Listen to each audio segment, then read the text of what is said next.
I've challenged my opponent and all people to today, let's make it Virginia statute that you cannot discriminate based on sexual orientation or anything else for that matter. The time is now. My opponent says jobs, economy, business. Okay, let's take that line. 32 out of the 50 top businesses in Virginia grant benefits to same-sex partners. Over 50% of the Fortune 500 grant benefits to same-sex partners. So if we're trying to draw people to Virginia, we're trying to make Virginia an openly positive place to come, live, and work. That is a critical next step for us.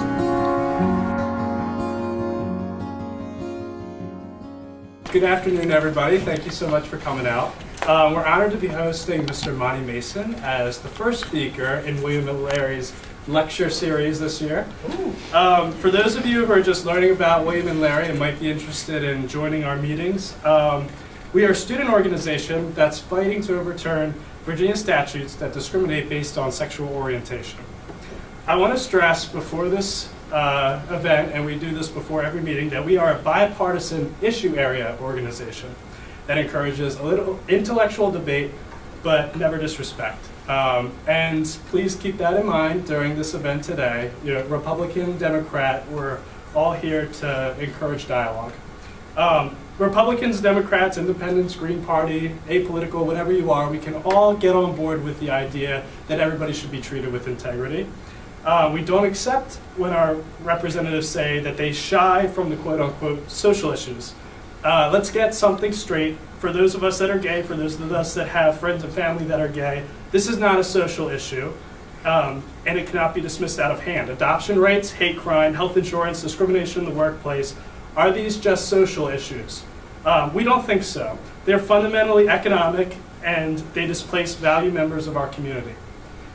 We need to send the Virginia Assembly a message that William and Mary will not stand for discrimination of any kind. That's why we have invited Mr. Mason to speak today. Mr. Mason graduated from this college in 1989 with a degree. You say you were born then, I'm coming at you. 90. With a degree in government.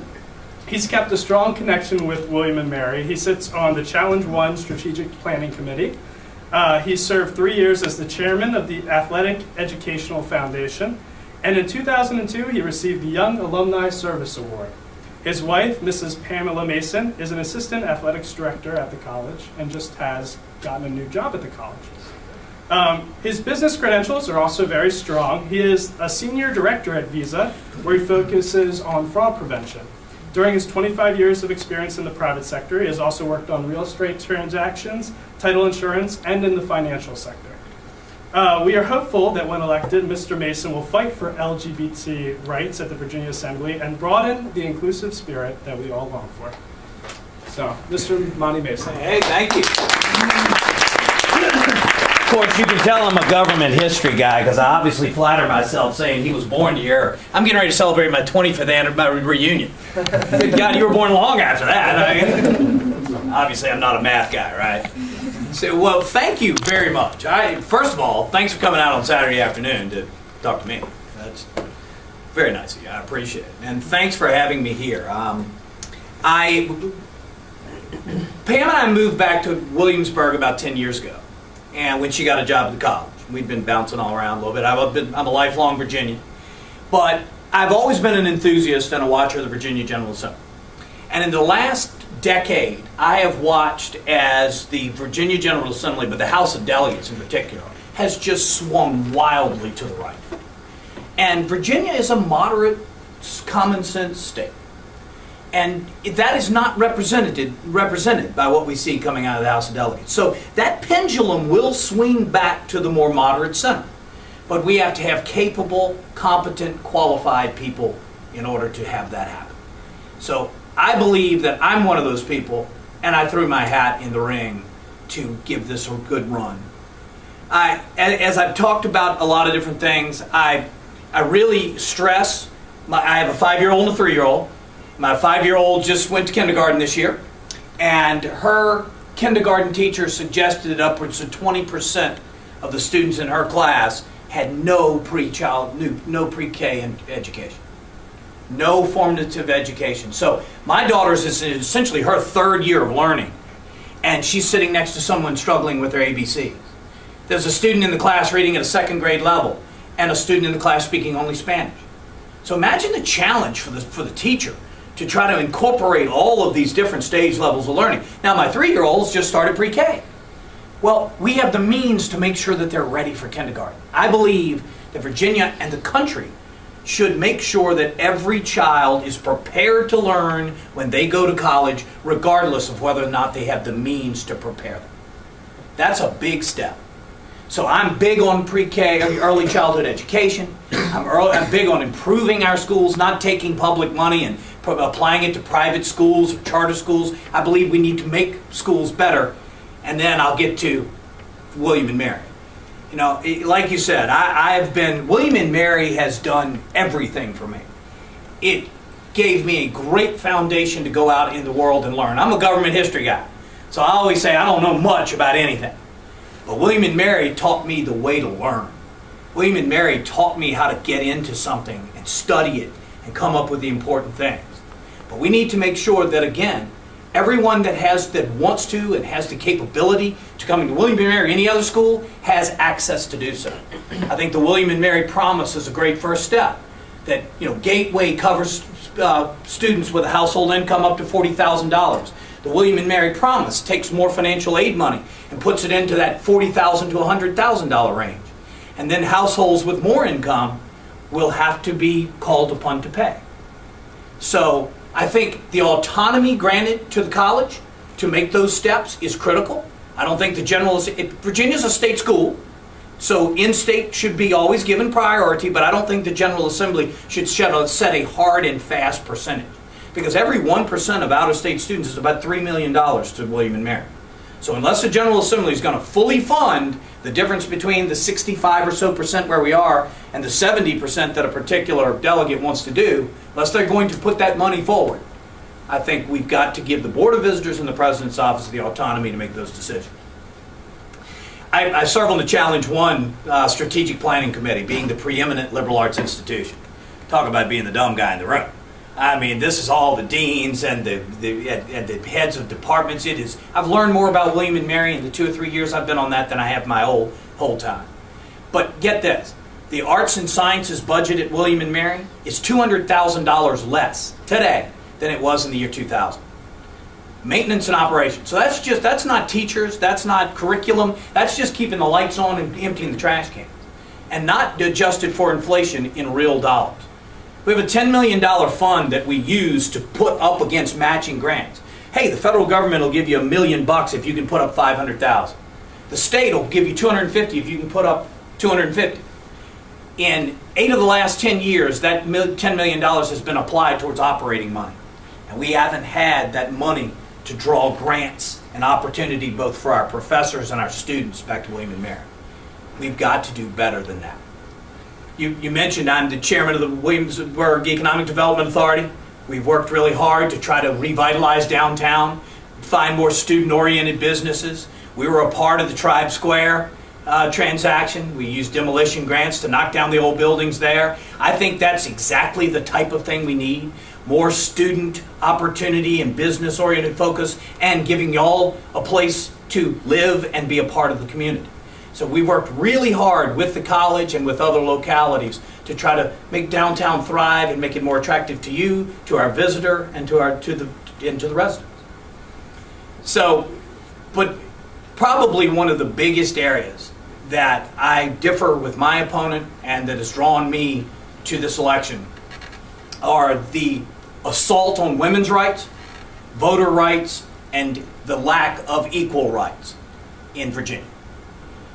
My opponent is very angry with me at this point because I keep pointing out his votes on women's issues.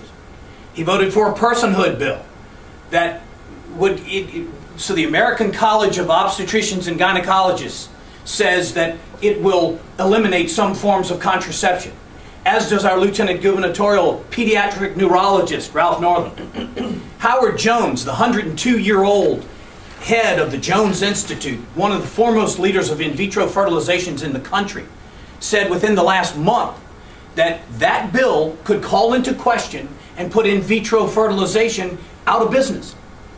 Thousands of families have been able to have children because of that process.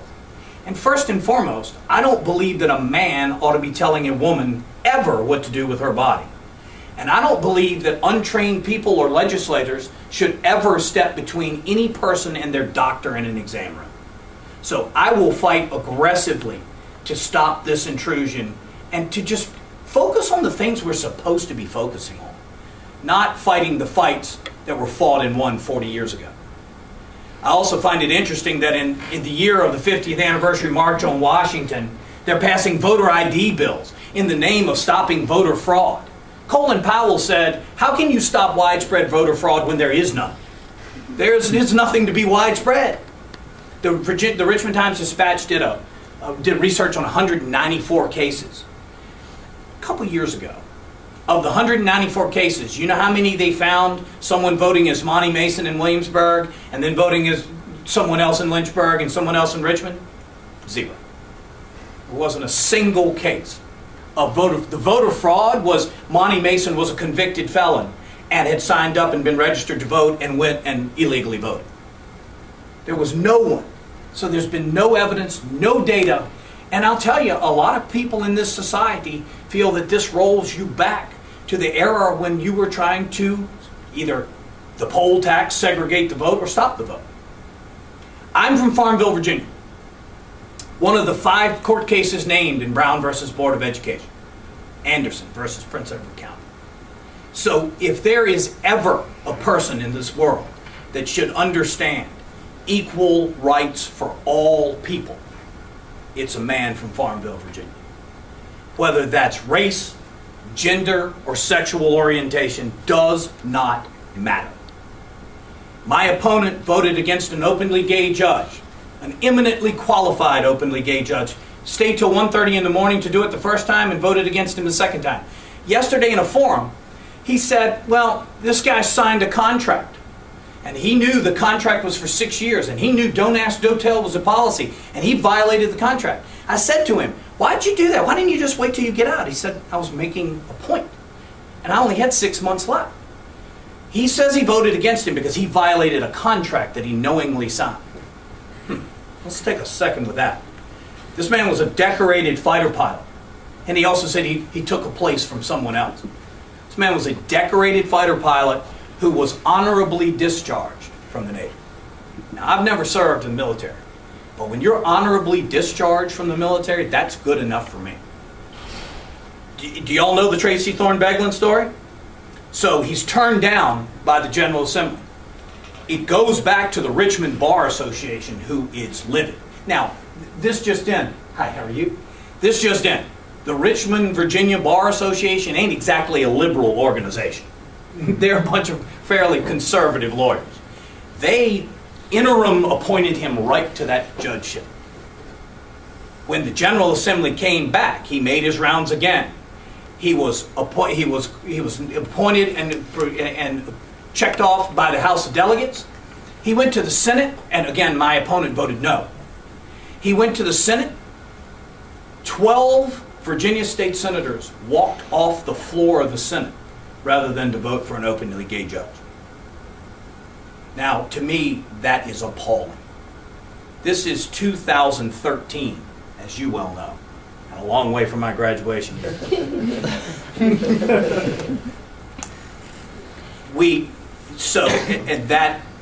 I just find it to be completely unacceptable. Every year, this Democratic governor, they sign immediately an executive order number 1 saying that you cannot discriminate based upon sexual orientation. This year, Governor McDonald said, I'm not certain that that's within the purview of the executive committee. Attorney General Cuccinelli said it's not. It's a legislative matter. Interesting. So I've challenged my opponent and all people to today, let's make it Virginia statute that you cannot discriminate based on sexual orientation or anything else for that matter. But it's a Marshall Newman amendment, right? Yeah. I like to call it the Haight Amendment in Virginia. That needs to be rolled back immediately. And there's no better advisor to my campaign, really, but member of the William and Mary family than our former rector, Jeff Trammell. And if y'all read some of the work that he's put out recently, he's gone on an op-ed. He has joined President Reevely and several other rectors' boards and called for immediately benefits for same-sex partners in faculty and administrations across colleges in this country, in this state. The faculty senate at William and Mary within the last 2 weeks unanimously voted. I can't believe we're having this conversation. I mean, the time is now. My opponent says jobs, economy, business. Okay, let's take that line. 32 out of the 50 top businesses in Virginia grant benefits to same-sex partners. Over 50% of the Fortune 500 grant benefits to same-sex partners. So if we're trying to draw people to Virginia, we're trying to make Virginia an openly positive place to come, live, and work, that is a critical next step for us. I work for Visa. With us, it's not even a point of conversation. This is the 21st century. The top of the ticket from the other side and my opponent seem to be running a 20th century campaign. We are trying to run a 21st century campaign, move these common sense, normal ideas forward. Now, we have to recognize that my mother's generation, and I spoke to the forum at the chamber yesterday, they're not necessarily comfortable with the conversations we're having. We can understand that. But they have to understand what's right. And the next generations and your generation, when you were my age, can you imagine that? Or my mother's age, I want you to think back that one day you sat here and listened to a guy have this conversation with you. Because it is going to be a commonplace, normal, accepted part of society as it should be today. So, I am fortunate that I came out of William and Mary and I worked for 3 years for Xerox and then I went to work for Land America.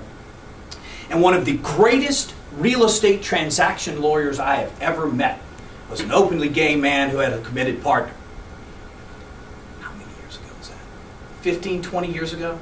I am proud to tell you that they have rented a timeshare in Williamsburg for election night.